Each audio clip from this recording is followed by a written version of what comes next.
창의적인 사람의 7가지 습관 중에서 네 번째 습관입니다. 몰입도 몰입하는 습관에 대해서 다루도록 하겠습니다. 사전적으로 몰입이라고 하면 깊이 빠져드는 거죠. 깊이 파거나 빠져드는 것을 의미하고요. 영어로는 주로 absorption, 흡수라는 뜻도 있고 immersion, 잠김이라는 뜻이 있습니다. 이게 이제 몰입이라는 해당되는 영어인데, 영어식 표현으로 내가 어디에 푹 빠지다, A가 B에 푹 빠지다라는 영어식 표현을 하게 되면 A is absorbed in B 또는 A is immersed in B 이렇게 표현을 하게 되어 있습니다. 네, 그런데 긍정의 심리학 분야의 선구적인 학자라고 불리우는 미하이 직센티미하이 교수는 이 몰입을 flow라는 영어를 가지고 표현했습니다. 한 주제에 사람의 두뇌가 집중이 되면 flow라는 게 흘러간다는 뜻이죠. 지속적으로 흘러가는 상태가 된다. 해서 이 몰입을 flow라는 단어를 가지고 표현을 했습니다. 이 직센티미하이 교수 같은 경우는 약 40년 동안 시카고 대학에서 심리학 교육학 교수를 맡았고요. 현재 클레먼트 대학 피터 드러거 경영대학원에서 또 심리학 교수를 하고 있습니다. 아마 여러분들이 책을 많이 읽어보셨을 것 같은데, 뭐 창의성의 즐거움, 또 몰입의 즐거움 이런 책들이 나와 있고, 몰입의 즐거움은 영어로는 Finding Flow라고 되어 있는데 우리 한글로는 몰입의 즐거움이라고 번역을 해서 출판을 해 놓고 있습니다. 주로 창의성과 행복과의 관계를 지속적으로 연구를 해왔고요. 테드 동영상에 보면 이 직센티미하이 교수가 Flow, the secret to happiness, 몰입이라는 것은 행복을 향한 비밀이다 라고 해서 2004년도에 녹화했던 동영상 18분짜리 동영상이 있습니다. 여러분들이 링크를 참조하셔서 한번 보시기 바랍니다. 자, 만유인력의 법칙을 찾아냈던 뉴턴이 이런 말을 했습니다. 나는 시간이 날 때마다 한 가지 그것만 생각했다.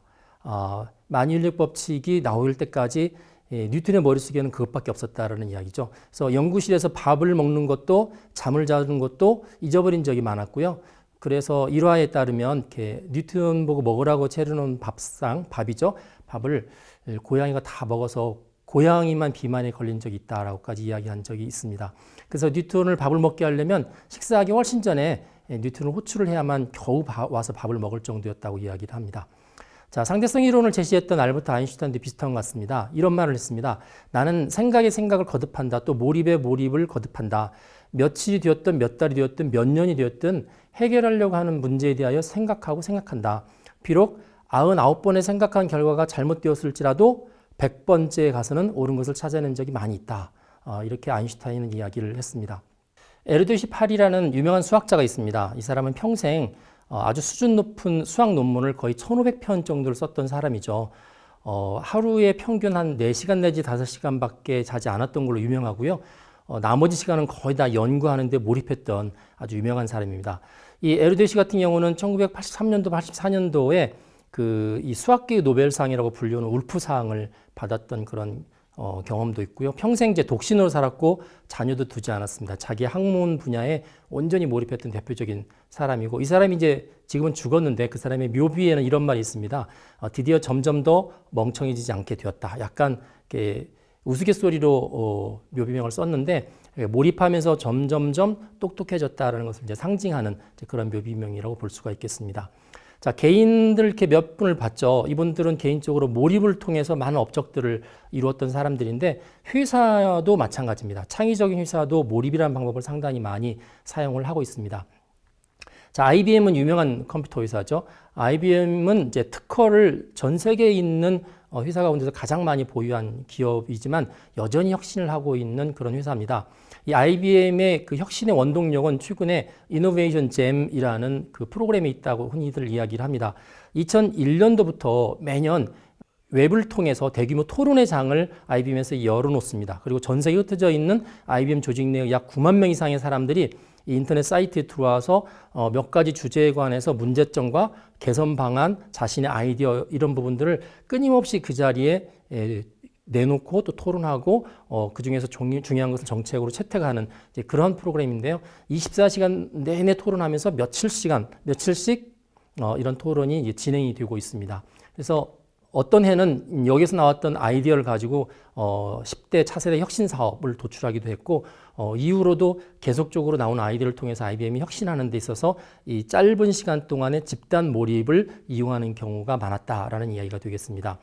자, 두 번째 소개할 수 있는 회사가 마이크로소프트사입니다. 이 회사도 역시 이 몰입하는 프로그램을 가지고 있습니다. 1년에 한 두 번 정도 거의 일주일 기간을 이제 이 경우는 온라인이 아니고 오프라인을 하는데 별장을 통째로 빌립니다. 그래서 마이크로소프트사의 임원들 전체를 대상으로 해서 이 별장에 들어가서 회사의 문제를 오픈해서 집중해서 논의하는 그 Think Week이라는 주간을 가지게 됩니다. 자, 소니도 마찬가지입니다. 소니를 세웠던 사람이 이부카 마사루라는 사람인데 거의 뭐 무일푼으로 소니를 출범을 시켰죠. 특별한 제품도 없었고요.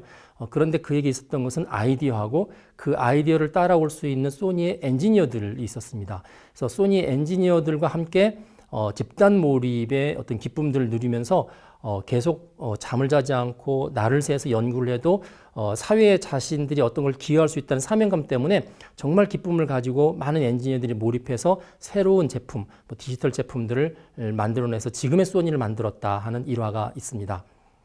자, 에디슨이 했던 유명한 말이 있죠. 천재는 1%의 영감, 인스피레이션과 99%의 노력, 퍼스피레이션으로 이루어진다라고 이야기를 했는데 이 99%의 노력은 다르게 표현하면 99%의 몰입이라고 표현을 할 수가 있습니다. 몰입을 많이 하면 할수록 창의적인 발상과 아이디어와 영감이 본인한테 찾아올 확률이 굉장히 커지는 거죠. 1%의 영감도 99%의 몰입이 있기 때문에 가능하다고 볼 수가 있습니다. 영국의 소설가 그레엄 그린도 똑같은 이야기를 했습니다. 영감과 사람의 몰입, 노력과 그 관계에 있어서 이런 말을 했습니다. 영감이 떠오르기까지 기다리면 단 한 줄도 소설을 쓰지 못한다. 그러다가 소설가는 다 굶어 죽을 것이다. 라는 말을 했습니다. Eat, Pray, Love라는 그 베스트셀러 작가인 미국의 엘리자베스 길버트라는 작가도 있는데 이 엘리자베스 길버트도 비슷한 이야기를 했습니다. 창의성이란 천사가 나를 찾아오지 않더라도 나는 작가로서 활동에 꾸준히 몰입할 것이다 라는 유명한 말을 남겼습니다. 미술가로서 파블로 피카소는 굉장히 유명하죠. 파블로 피카소도 역시 영광과 노력, 몰입에 관한 비교하는 말을 남겼는데 이렇게 이야기했습니다. 언제 영감이 찾아올지 나는 모른다. 영감이 찾아올 때까지 나는 일을 계속 하고 있을 것이다. 내가 하고 있는 일에 몰입하고 있을 것이다. 그렇게 표현을 했습니다. 사람의 뇌에 충분히 몰입으로 인한 각인 현상이 벌어지면 우리도 모르는 사이에 수평적 사고, 그다음에 창의적 융합 사고가 같이 일어나게 됩니다. 사람의 뇌에 충분히 몰입으로 인한 각인 현상이 벌어지면 우리도 모르는 사이에 수평적 사고, 그다음에 창의적 융합 사고가 같이 일어나게 됩니다. 자, 어떻게 하면 이런 어떻게 보면 비인간적이고 초인간적인 몰입이 가능할까요? 키워드는 즐거움에 있습니다.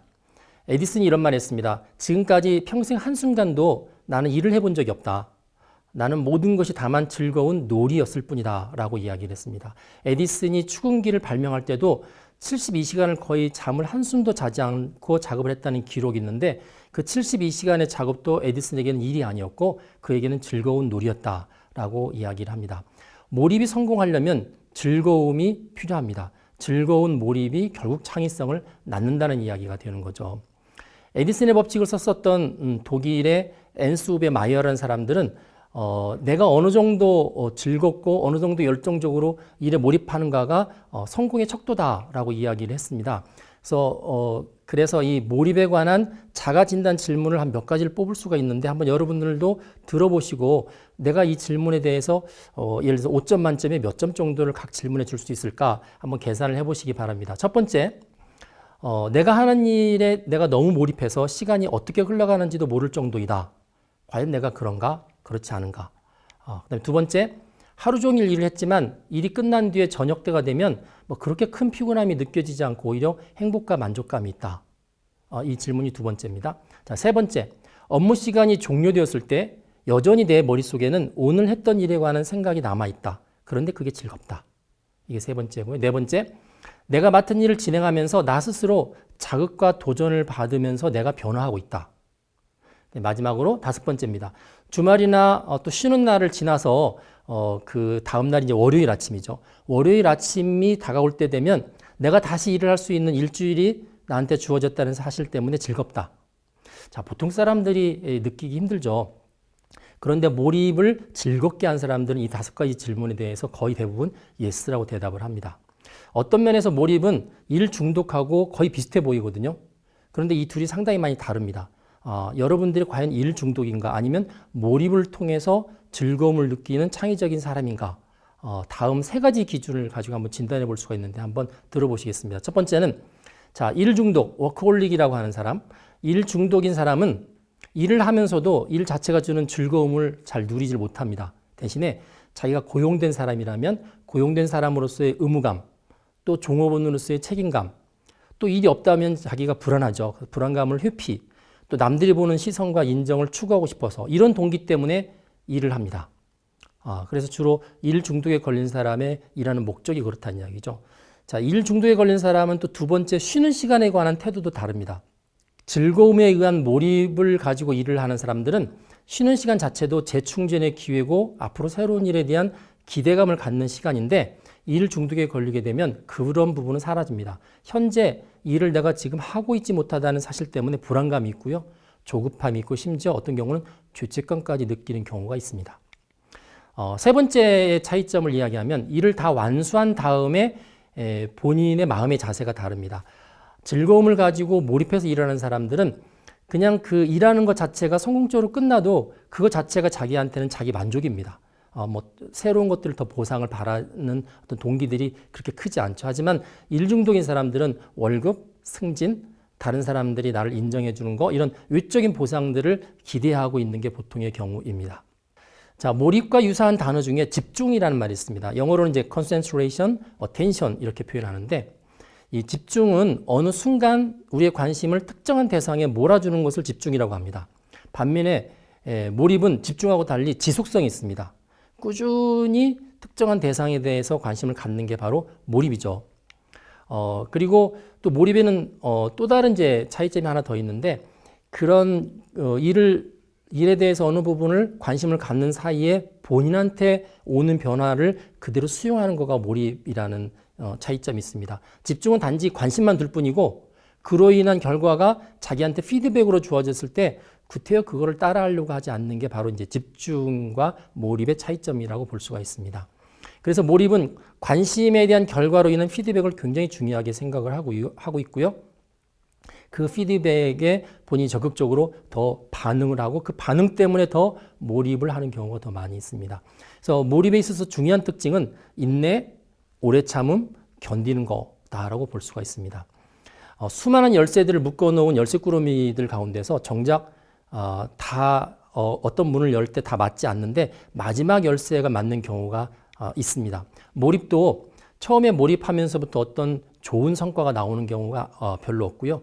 인내하고 몰입하는 과정 가운데서 마지막 순간에 창의성의 문을 열 수 있는 그 변화가 마지막 순간에 이런 경우가 많이 있습니다. 보통 한 병의 꿀, 약 한 400에서 500g 되는 한 병의 꿀을 한 마리의 벌꿀이 채취를 하려면 날아다니는 횟수가 거의 300만 번 이상 정도 날아다녀야 된다고 합니다. 300만 번의 인내가 있어야 한 병의 꿀이 생기는 거죠. 어느 아프리카 부족들은 비가 오면 기우제를 이렇게 드리는데 아주 유명한 무당이 있었답니다. 이 무당이 기우제를 드리면 반드시 하늘에서 비가 온다고 소문이 나 있었는데 특징이 이 무당은 비가 올 때까지 기우제를 드린답니다. 자기가 기한을 정해서 기우제를 드리는 게 아니라 비가 올 때까지 기우제를 드리기 때문에 결국은 비가 오게 되어 있다는 거죠. 인내하는 경우가 결국은 어떤 성과를 가져온다는 것을 보여주는 예라고 할 수가 있습니다. 영국 다이슨사의 설립자가 제임스 다이슨입니다. 세계 최초로 먼지 봉투가 없는 진공청소기를 개발했던 회사죠. 다이슨은 원래 영국 왕립미술학교에서 디자인을 전공했고요. 졸업한 다음에 엔지니어로서 일을 시작하다가 우연히 진공청소기의 먼지 봉투가 진공청소기의 성능을 악화시킨다는 사실을 발견했습니다. 그 당시만 해도 진공청소기가 나온 지가 100년이 돼 있는 상태인데 그렇게 크게 성능이 이렇게 갱신되지 않았던 그런 상황이죠. 그래서 다이슨은 먼지 봉투가 없는 진공청소기를 만드는 발명가가 되겠다고 결심을 합니다. 하지만 막상 현실적으로는 굉장히 어려웠습니다. 새 아이가 있었고 자기 아내는 또 혼자 미술 교사를 하면서 가장의 역할을 해야 되는 어떻게 보면 가난한 그리고 힘든 시기였는데 이 시기에도 다이슨은 꿈을 버리지 않았고요. 그래서 이 먼지 봉투가 없는 진공청소기를 드디어 개발하게 됩니다. 그런데 처음에 개발하기로 결심했을 때부터 마지막 개발할 때까지 본인이 시제품을 만들었던 횟수가 무려 5127번이라고 알려져 있습니다. 5126번은 실패한 거죠. 그래서 거의 15년 동안 5126번의 진공청소기를 만들었다가 실패했고, 그러다가 마지막 5127번에 성공을 해서 세계 최초로 먼지 봉투가 없는 진공청소기를 개발한 경우가 되겠습니다. 자, 에디슨도 마찬가지입니다. 에디슨이 필라멘트를 바꾸면서 전구를 새로 개발할 때 에디슨도 역시 3,500번의 시도를 했고요. 결국은 이제 3,500번 정도 되는 실패를 겪었다는 이야기죠. 하지만 에디슨은 한 번도 본인이 그걸 실패라고 부르지 않고 새로운 어떤 성공을 위한 여정이라고 보면서 계속 몰입을 계속 거듭을 했다는 것을 알 수가 있습니다. 자, 에디슨도 마찬가지입니다. 에디슨이 필라멘트를 바꾸면서 전구를 새로 개발할 때 에디슨도 역시 3,500번의 시도를 했고요. 결국은 이제 3,500번 정도 되는 실패를 겪었다는 이야기죠. 하지만 에디슨은 한 번도 본인이 그걸 실패라고 부르지 않고 새로운 어떤 성공을 위한 여정이라고 보면서 계속 몰입을 계속 거듭을 했다는 것을 알 수가 있습니다. 몰입은 수많은 실패에도 불구하고 계속하여 인내하면서 또 시도하는 것을 의미합니다. 창의적인 사람은 무엇보다도 문제 해결에 대한 복잡함, 또 불확실성, 혼란이나 답답함 등을 잘 인내하고 참아내야 됩니다. 더구나 이런 상황이 하루 이틀 만에 끝나는 것이 아니기 때문에 생각보다도 그런 상황이 더 오래 지속될 수도 있기 때문에 더 많이 참아내야 됩니다. 이런 상황 때문에 나중에 더 혁신적인 결과가 나오는 경우가 많이 생기고요. 혼동 끝에 결국 질서가 생깁니다. 그렇기 때문에 몰입의 인내는 필수적인 요소입니다.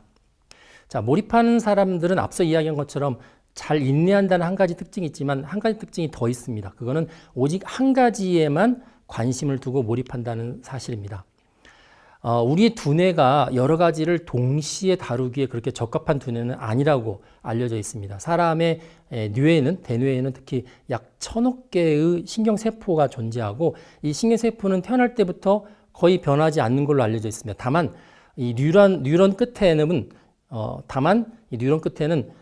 정보를 주고받을 수 있는 특별한 장치들이 있는데 정보를 받을 때는 수상돌기를 통해서 받고 정보를 보낼 때는 축색돌기를 통해서 정보를 보냅니다. 따라서 뉴런과 뉴런이 연결되기 위해서는 이 한쪽의 수상돌기와 한쪽의 축색돌기가 연결될 필요가 있는데 그 부분을 시냅스라고 이야기합니다.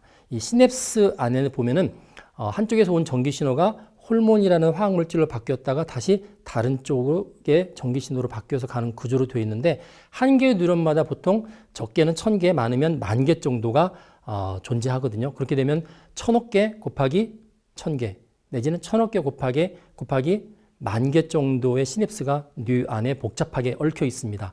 이 복잡하게 나무처럼 얽혀 있는 것을 수초화 현상이라고 흔히 이야기를 합니다. 사람이 운동을 하면 운동을 하는 거에 따라서 특정한 근육들이 발달하죠. 그런 것처럼 우리 뇌에도 어느 부분을 어떻게 내가 학습하고 어떻게 관심을 쓰느냐에 따라서 이 수초화 현상들이 특이한 형태로서 존재하게 됩니다. 따라서 여러 가지를 동시에 생각하는 것보다는 하나의 주제를 가지고 몰입하게 될 때 그 사람의 뇌 속에 있는 그 뉴런과 시냅스에 의한 수초화 현상들이 그 하나의 주제에 맞게끔 이렇게 굳어지고 정형화되는 현상들이 발생을 하게 됩니다. 따라서 뇌의 발달에 있어서는 하나를 가지고 오랫동안 몰입하는 게 훨씬 더 뇌 운동에 있어서는 효과가 크다는 그런 이야기가 될 것 같습니다. 1999년에 나왔던 우리나라 영화 가운데에서 주유소 습격 사건이라는 게 있습니다. 이렇게 다수의 청년들이 서로 이렇게 패싸움을 하는 장면들이 나오는데 거기에 등장하는 주인공 가운데서 무대포라는 주인공이 있습니다. 유호성 씨가 이 역할을 맡았는데요. 이 상대편하고 패싸움을 할 때 서로 막 뒤죽박죽 섞여서 닥치는 대로 싸우는 게 보통 패싸움이지 않습니까? 그런데 이 무대포 유호성 씨는 상대편 중에서 오직 한 사람만 선택해서 계속 끝까지 쫓아가서 공격을 해서 결국 그 사람한테 항복을 받아내는 장면이 영화 중에 나옵니다. 저는 참 인상 깊게 보았던 장면 중에 하나인데 이때 유호성 씨의 유명한 대사가 있어요. 나는 한 놈만 패. 뭐 이렇게 나오는 대사입니다. 우리가 몰입한다고 그럴 때는 여러 주제를 놓고 스위칭하면서 몰입하는 것보다는 한 주제를 가지고 처음부터 끝까지 계속 몰입하는 게 훨씬 효과가 있습니다. 네, 한 가지 주제에 관해서 오랫동안 몰입했을 때 굉장히 큰 효과가 난다는 것은 저희 대학 교육에서도 경험하고 있는 사례가 있습니다. 특별히 이게 대학생들을 대상으로 한 집중교육에서 그런 사례가 있는데요. 제가 있는 대학 같은 경우에 그 3학점짜리 교과목을 이제 한 학기 수업하게 되면 보통 45시간이죠. 근데 이 45시간이라는 거가 한 주에 3시간씩 떨어져서 한 학기 동안 진행되기 때문에 사실은 그 내용들을 본인이 집중해서 공부해서 머리의 구조가 그 과목에서 요구하는 형태로 바뀌는 데는 상당히 많이 부족합니다.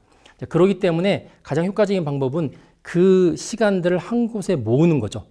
그래서 모든 시간들을 일정한 기간 동안에 모아서 아침부터 저녁까지 하루 종일 그것만 생각하도록 하는 게 집중 교육이 되겠습니다.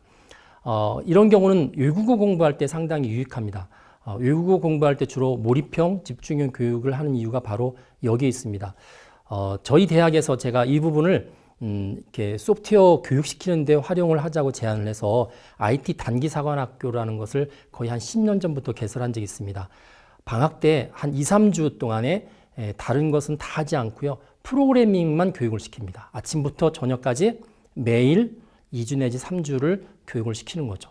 효과가 상당히 많이 있는 것으로 알려져 있고요. 최근에는 이게 좀 더 확대가 돼서 이번 학기 같은 경우는 150시간을 몰입 교육을 시킵니다. 아침부터 저녁까지 5주를 시킵니다. 매일매일. 저희가 이제 타이틀을 소프트웨어 사관학교라고 했고요. 저희 학교 학생들 같은 경우는 정기 8학기에 이 150시간짜리 집중 교육을 2번을 들어야만 졸업을 할 수 있도록 되어 있습니다.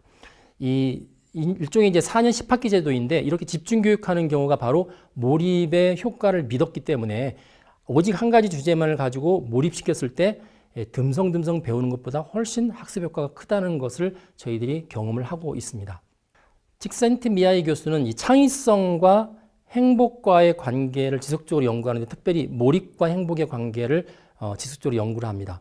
이분이 내린 결론이 이렇습니다. 인간은 몰입의 과정을 통한 결과로서 얻는 이 창의적 산출물을 이렇게 마주치는 그 순간, 그때 가장 큰 행복을 느낀다라는 게 이분의 그 연구의 그 키가 되겠습니다. 몰입을 통해서 사람들은 행복감을 느끼고 몰입을 통해 사람들은 배우게 되고 또 그것이 다시 몰입을 유도해서 결국은 행복해질 수 있는 물질적인 어떤 소유가 없어도 행복해질 수 있는 좋은 경험이 바로 몰입을 통해서 가능하다는 게 칙센트 미야이 교수의 결론에 해당이 됩니다. 창의적인 사람은 한 가지 주제에 대해서 오랜 시간 인내하면서 몰입하는 습관을 가지고 있습니다.